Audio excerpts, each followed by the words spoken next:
One of the questions we had asked the most about our move to Mexico is, what do your kids do for school? Well, Tracy and I are both public school teachers in San Diego. So education is definitely important to us, and a lot of people just assume that we would homeschool our kids because, we were teachers. But our kids actually go to the public schools here, and overall, we're really happy with the process. There's definitely there was a learning curve, no pun intended there. Things are definitely different, and I don't want to say that they're better or worse, and I don't want to say that our decision is what's best for you or other people. It's working out best for us. Both kids did go to elementary school here for one day in the past. We were on vacation, so they kind of know what they were getting into, but... So I'll be popping in and out of the video to try and give a bit of context or my perspective. So to add on about school for a day, that was an interesting experience. I think Mika and I went through very different experiences that day, and what she will say about it will be entirely different from me for various reasons. I had an overall good time for that first day, but I noticed something which I found very weird, and I've only just recently come to peace with after knowing the culture and putting pieces together. I'm not sure if it's a regional thing or just something more national, but that day I went and this girl was sitting with me and leaning on me a lot and doing a lot of things like that, which felt like she was crushing on me. And I didn't really know what to do, so I felt really awkward about it, but I realized with retrospect that's just something normal here. So many platonic friendships I've seen do things which would be seen as romantic in the United States. During a class, a girl may be laying down on a friend's lap or even sitting in their lap. My head was in a loop until I realized just how much more comfortable people are with touching each other here, and that was the big realization for me, which makes that one day seem a lot better in hindsight and at least make a lot more sense. Yeah, so both kids go to the schools here. Mika is in, let's see here, she's in secundaria, which she is second year, so that's 8th grade. Gabriel is in prepa, first year of prepa. It's 3 years of the prepa, and that would be the equivalent of 10th grade. Public schools here, there's kindergarten, there's primaria, there's secundaria, and then there's prepa, which is like high school. We've always felt that our kids need to be around other adults and around other kids. So yeah, we've always felt that other teachers can impart things with our kids that we can't. It could be good, it could be bad, either way, but it's something, it's learning. Yeah, so we've sent our kids to public schools here. It was kind of a process at first. Many people told us that our kids couldn't go to school here. The first year we were living here full time, we weren't necessarily legal residents. We were waiting for a process, and in order to be enrolled, we needed what's called a CURP. Well, we talked to the school director, and they both allowed the kids to go to school no problem. We had to show them some paperwork for the United States, birth certificate, and their grade, something like that. I forgot what else. But yeah, open arms. And when my dad says we weren't legal, he means we weren't legal residents. For that first year, we were using a travel visa, and you can technically enroll in school as a traveler for obvious reasons.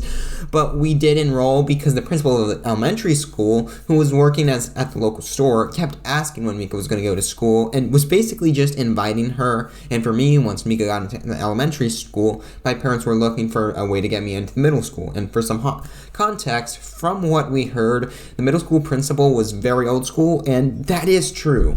But we showed him my perfect grades from the year before, and he welcomed us with open arms, and later I've built a strong relationship with him, become the school president, and had me interacting with him a lot, and we're close, and now Mika is as well, now that I have left.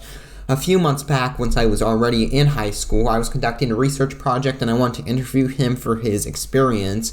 And he made time in his schedule so he could do it even though he's busy, and just reflected on what a great student I was, and that really touched me because, again, this situation has been so crazy. A lot of the things, yeah, but, obviously they're not learning about the history of the United States. Instead, they're learning about the history, depending on the grade level, they're learning about the history of Mexico. But that was one of my first things when Michaela was in 6th grade and she brought home all of her books. I went through, I was like, yep, that's the same. They have perfect marks. Gabriel graduated secundaria as top kid in the class, which blew us away. Mika is the top kid in her class, which is just crazy. But it just goes to show that, good students are going to be good students regardless of what country they're in. A lot of people are quick to assume that the schooling is inferior in Mexico to that of the United States, but my question to them is, does the United States really have that great of an educational system? I have my thoughts on that, but that's for another video. Had we stayed in San Diego, I think our kids would be very, very busy with homework. I think if we'd stayed in the US, Meek and I would have been a lot more distant because although right now we're busy at opposite times, we go to the same campus, share many of the same teachers, and since we don't have a boatload of homework, we can find time to hang out in between when our schedules aren't so busy at the same time. Kids are super happy with their education. It's a lot different. They don't spend as much time in the classroom, and I want to say that the curriculum isn't as rigorous as it is in the United States. There's a lot more, it just seems like it's more well-rounded. There's cooking classes, there's art classes, there's computer classes. They participate in a lot of the town festivities where they march in the parades, they do different activities, like they do routines and skits and tumbling. So in my opinion, it's a lot more well-rounded. So to add on, we have some really unique classes in Mexico. Now the curriculum is universal in this country, meaning I have the same classes as a kid in Sinaloa or Mexico City. In elementary and middle school, we receive these paper textbooks, which we keep. In high school. We would need to buy textbooks. My math teacher was saying there are optional ones now. But with how we are being taught in high school, we mainly just use PDFs created by the teachers, which we pull up on our phone. But I'm sure it's not the same for everyone. High school in Mexico is public, but you have to pay for it. There are a bunch of different trade high schools if you have access to them in your place, so there's a lot of non-standardized courses. I'm in the Sassit School District, which has schools throughout the country. I recently went to a competition for there, where I was in the state, which was going to lead up to a national competition, and it is known that they have a very advanced computers course. We're doing a lot of computer science so far, but I've seen that we're going to get into actual programming and repairing computers in the future, which is really cool, and I'm excited for that. And another big part of the education at all levels is we get some sort of moral and ethics education. We learn about laws, how to live in union with others, and just have a good society. I know in future years I'll even have philosophy classes, and especially in high school, it's a big deal where I take more ethics classes in a week than language arts, which is weird, and that's a change they've only made recently, but who knows. I feel like they have more time to explore things that they want to explore, and I think a lot of that came from COVID, because we would have them do little side projects, and then they just learned how to go find stuff they're interested in. And that's, I feel like living here, they have more time to explore what they want to explore versus what they're being told to.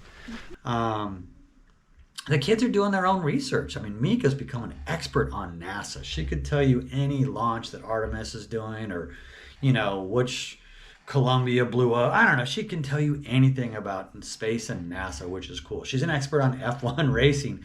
Don't get her going about Red Bull. And anyway, she loves science. She's actively involved in softball, and now she's going to compete at the state level in the heptathlon, I believe.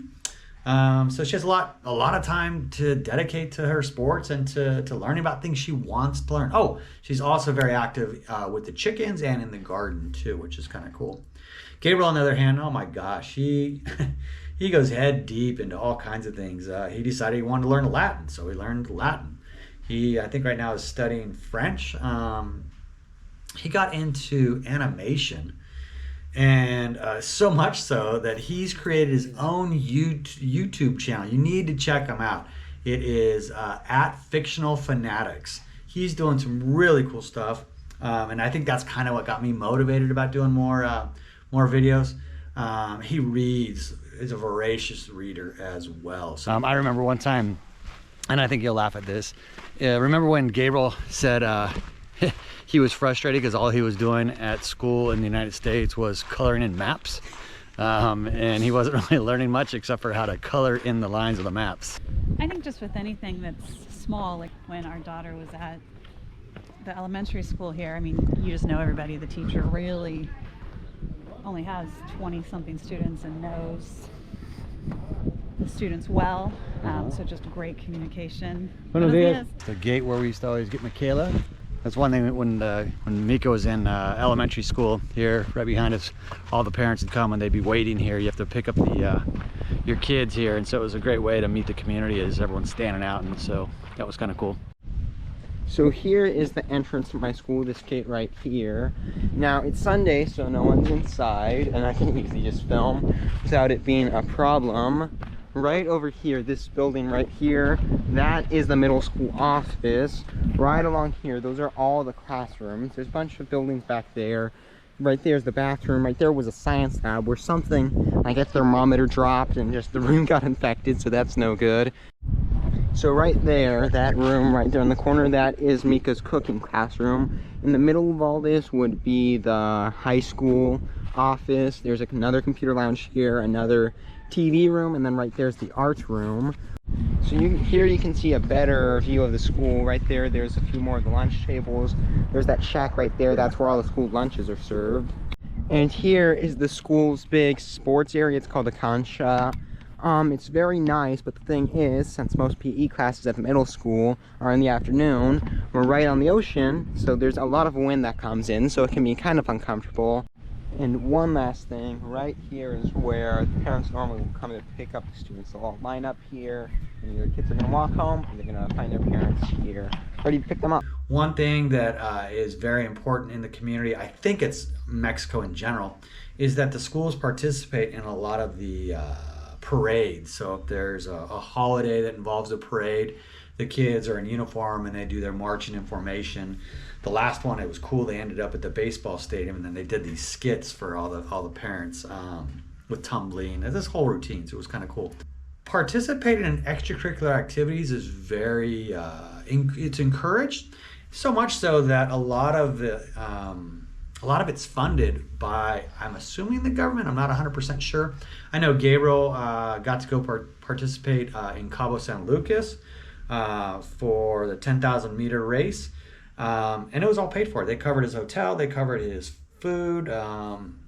Mika's going to go to La Paz or Cabo San Lucas to participate in the heptathlon. Same thing, the expenses are paid for. So I know they have a lot of academic competitions as well. And if the kids qualify for that, the expenses are covered, which I think is incredible. Now, the only problem, and this is more of a local issue than a national issue, but we don't really have extracurricular classes in our town. There are sports which can sometimes be connected to the school, but for the most part, they're just independent. There are no after-school clubs here, both for a lack of facilitators and a lack of space.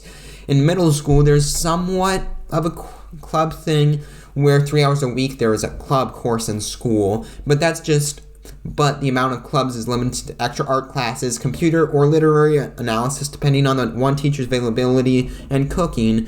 The only one I see as being important, though, I took art because it's more chill, I can be creative, and one more problem I have with cooking. I love the cooking teacher. She's our neighbor back that way, and I know why the class works like this, but you can't really learn how to reproduce the recipes since the work is spread out so much among everyone that there's normally only 1-2 students overseeing everything because they know the recipe, and you can't really learn, which that's why I didn't take it and I took art instead. And there is a list of like 50 clubs which can be taken, like chess and a bunch of others I've never even heard of since we don't even have the option of taking them. But we don't have enough students and we don't have enough special teachers in charge of that. Because recently there was a change where a teacher needs to have a special certification to teach these club classes. I was talking with the principal to try to get us more clubs, but for that reason it couldn't really work, which is frustrating, but I don't know. But these clubs are just a local problem because I have a friend who lives in a city about 70 miles from us, and it's about 5 times bigger, but his school has a marching band and he's in it. So take all this with a grain of salt because it just depends, and sorry for my rant. For these sporting events, I have a lot I could talk about, as well as my parents and my sister who's going on her own solo trip soon, so she might want to talk too. So let us hear if you want us to talk about all that in its own separate video, because I have a lot I can say. I thought one thing that's different with Gabriel being in prepa is that he has to pay for that. That's different than primaria and secundaria. He has to pay. It's 1,000 pesos per semester, so that's not very much money. But with that, he gets covered with health insurance. So he's got health insurance through that. And in addition, he gets a stipend, like a grant, for participating in school and for having good grades. So, and in fact, he's making money by going to school. So the high school here, I've already covered it a little bit, but there's a lot more intricacies. High school isn't required by law in Mexico, although more and more jobs now are requiring it, so it's kind of getting up to there where it is. In Mexico schools, it can either be in the morning or afternoon for various reasons, but since we don't have enough school facilities in our town, the high school uses the middle school campus at night. I'll put a picture of the school schedule up on screen, but depending on the day, I get at different times, ranging from 7:15 to 8:55 p.m., and I always start at 3:30. So the grants, or becas as they're called, are available at all levels and can be fulfilled by various specific requirements, but the one my dad was talking about is called Benito Juarez. From what I've gathered, it was started by the current Mexican president, and just about every kid enrolled in the high school receives it. There are a lot of grants which you can apply for at all levels. I know there's some at elementary school, middle school, but you need to apply for those. I've just found it such a stressful process to try to apply, and I've done it once and that didn't work out because I didn't have one document, and it was just a big pain. So for me, it's not worth it, but I know if you need the money, it can be very worthwhile to help with studying or whatever reason. And to end the video, I just wanted to share a few more of my own school experiences. I mentioned much earlier that Mika's experience with that one day of school is a lot different than mine, but there's another reason I haven't mentioned. My school year, as in my class, has always been split into two. So when I went to school that one day, I was with the A class, but once I actually got enrolled into middle school, I was in the B class. So while Mika was welcomed with open arms, since everyone had fond memories of their time with her, I didn't exactly get that. I mean, they weren't mean to me or anything like that, but it just was different. First of all, my first 3 months of the class was during distance learning, so they learned a bit about me then. So once I actually got into class with everyone, a lot of the intrigue about a new student from a foreign land would be gone by the time I joined with the group. Plus, the B group is a lot more introverted than the A group, which led to less people reaching out to me. From what I've seen, after both classes merged in high school, the A class is a lot more outgoing and extroverted and has more of a group feel and are so much more welcoming. My experience and social life would have been completely and utterly different if I joined A, but in B, I still made some friends. The main people I felt comfortable with, and the ones who I would talk to, for the most part, were the fellow outcasts. The year I enrolled, there were 2 other new students, and I became great friends with one of them. Since I had that one friend, I never really went out of my comfort zone to make more, though naturally, I made 2 other ones who I'm still close with. But those 2 other new students only stayed for that 1 year, so at the start of the new year, I was pretty much back to base 1. I was lucky I still had those 2 sort of friends, and one of them I've grown really close with, the other now I'm pretty close with. But 2 kids from Mika's class also started to hang out with me around this time. Throughout the year, I was forced into a bunch of experiences which made me better at socializing. Like, for example, being the school president, you kind of got to talk to people for that and be in charge. So that was weird, but it was very good for me. And by the time I got to first semester in high school, I felt a lot more confident. And now that I'm in second semester, I feel so comfortable talking with everyone and finally feel like a solid part of the class, even though I just like to read in school. But I know I can go out of my way to hang out with people if I really want to. As far as academics go, I've done well. Looking back though, I am surprised how well I did in first year, especially in my Spanish class. I'm not sure if I would have gotten a perfect grade if it wasn't for some extra credit assignments I did. It was mainly just adjustment to it all, where I gave things my all for the assignments. Things were sharp around the edges though, and I know I was graded with more grace than other students on certain assignments because Spanish was my second language. But a year after that, and especially now, I feel like I have fully earned my grades and my spot at the top of the class. Throughout the years, I have worked on a bunch of group projects as well, which I'd like to talk about. For the most part, a group project is just creating a poster or a PowerPoint for a class presentation, but I have participated in a bunch of other things as well. For language arts in middle school, we had a project where we need to make this roundtable panel type interview thing for some project. That was the first group project I've ever participated in. It was a bit weird because I was still extremely shy, but after time, I began to work really well with a lot of people inside of that group. In the last year of middle school, we needed to create this radio show, which was basically just 20 minutes talking about the same topic. We chose ancient Greece because I know a lot about it, and we needed to do ancient cultures, and that's just my favorite, and I was kind of the leader of that, so I was providing most of the information, and it was fun, though it was a major pain to edit, because I was in charge, I know how to edit, so that got tasked to me. In art class, we did a lot of interesting projects. Specifically, during my last year, we painted a mural, though it was only on a 2-ply board. My first ever animation, while it wasn't a group project, it was for that class. I went way overboard, and I made a whole video about that process and how all of that came to be on my main channel, so I'd recommend you check that out if you're more interested, because that was such an interesting project and how it all fell together, and I'd love to tell more about it, but that's an 8-minute video, so watch it there.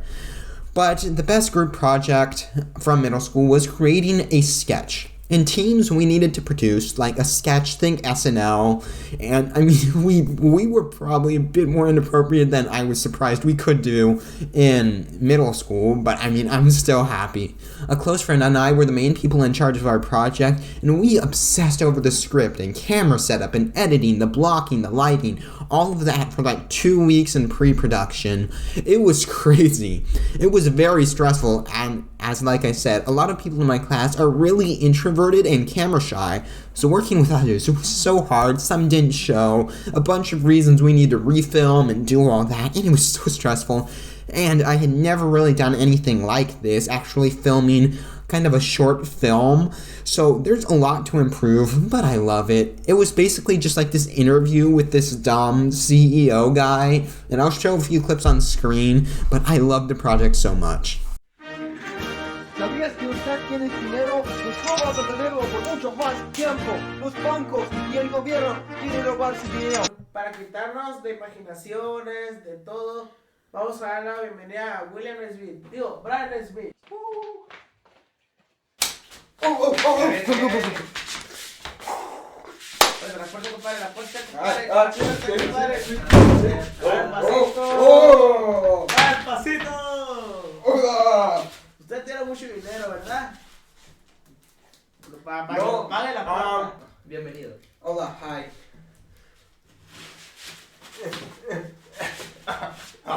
¡Ay! Bienvenido. Traigo sándwich. No tuvo tiempo para comer donde maquillaje. Es muy intenso para ser muy pretty. Gracias por mis papás. Por mis papás no están. Los llevaron a la cárcel. In high school, first semester, I mentioned earlier, but we need to create a study about a problem in the community. The whole investigation took 2 months to realize. I was in a team of 5, though only me and one other person worked on it. In total, the study was 41 pages, and again, we went overboard, but we had by far the best in the class, and it was so incredibly fun to create, and I love that project. And most recently, only 2 days ago at the day of recording, for science we were doing this presentation of different eras, and my group was tasked with doing the introduction. Since we didn't have a lot of information that we were provided with, and only a day to prepare, we talked about evolution and Darwin and life getting faster. All we did was draw a line on the whiteboard and explain different eras to explain the topic, but man, I am so proud of that presentation.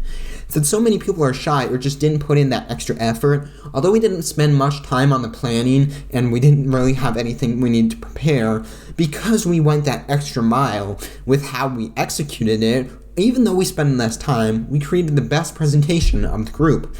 I wanted to end talking about this presentation and all the group projects leading up to it and my social life in school because I truly felt like this project was my magnum opus, what my whole school experience has been leading up to, even if it was an inconsequential presentation, which will be like 100th of my grade in that class. The presentation was my swan song of sorts, showing how my Spanish has improved, how my communication, how I've been able to find friends, joke around, and be confident, with the rest of it just being the results of my perseverance.